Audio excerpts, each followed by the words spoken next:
एबे एबे सामना को आसी पुणी गोटे बहुत ही बड़ खुशी खबर। वर्तमान घर तैयारी पाई मिलिबो 2,75,000 टंका। राज्यर गरीब एवं पछुआ वर्गों को घर खंडे जोगाई देवा लक्ष्य रे केंद्र सरकार कार्य करिसेंती प्रधानमंत्री आवास योजना। 2014 रे मोदी सरकार आसिबा परे 2015 मसीहा जून मासरे ही यही योजनार द्वितीय पर्यायर शुभारंभ होइतिला।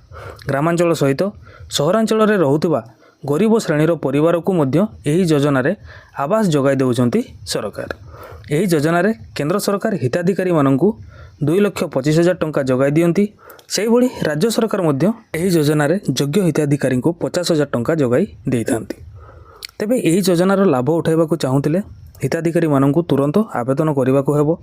यही योजन केउ माने लाभ उठाई परिबे एवं केमिति आवेदन करिवे ताहा जानिबा पहिले वीडियोटी को संपूर्ण शेष पर्यंत देखंतु, आपण माने संपूर्ण तथ्य पाई परिबे। ता पूर्वरु वीडियो भल लागिले वीडियोटी को गोटे लाइक कर देबे। आ चैनल को जदि एपर्यंत सब्सक्राइब करना ताले एबे ही चैनल को सब्सक्राइब करी पाखरे थिबा नोटिफिकेशन आइकन टी को ऑल रे सिलेक्ट कर दियंतु, जहा फल कि एहीपरि नुआ नुआ इनफॉर्मेटिव वीडियोर तथ्य सर्वप्रथमे आपण हमरी चैनल माध्यम रे जानिबार सुजोग पाई परिबे।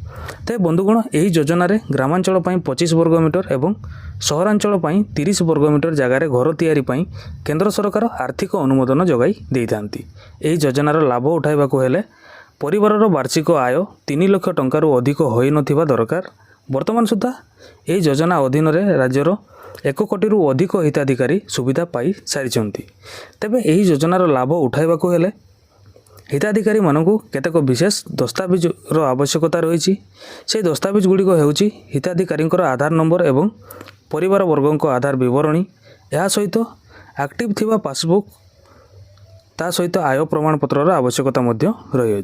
सबुठार गुरुत्वपूर्ण कथा होची जगह संबंधित दस्तावेज मध्य दाखल करने को पड़िबो हिताधिकारी मानकु। आवेदनर किछि दिन परे सरकार प्रधानमंत्री आवास योजना रे आपनकु अंतर्गत कराइबे।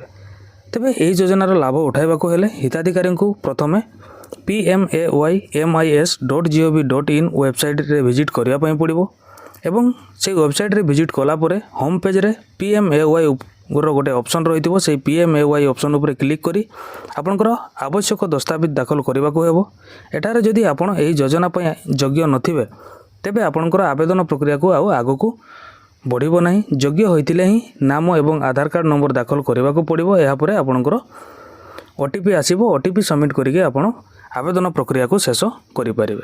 ते बंधुगण एठी मु आपनको गोटे कथा कहि रखबी, जदि आपण योग्य अटंती एवं एही योजनार लाभ उठाइबा पई चाहुचंती तेबे आपण निजे याकू न करिकि आपण निकटस्थ जनसेवा केंद्र किंवा मो सेवा केंद्र को जाइकि आपण आवेदन करंतु। निर्भुल भाव में आवेदन कले ही आपण एही योजनार लाभ पाई परिबे।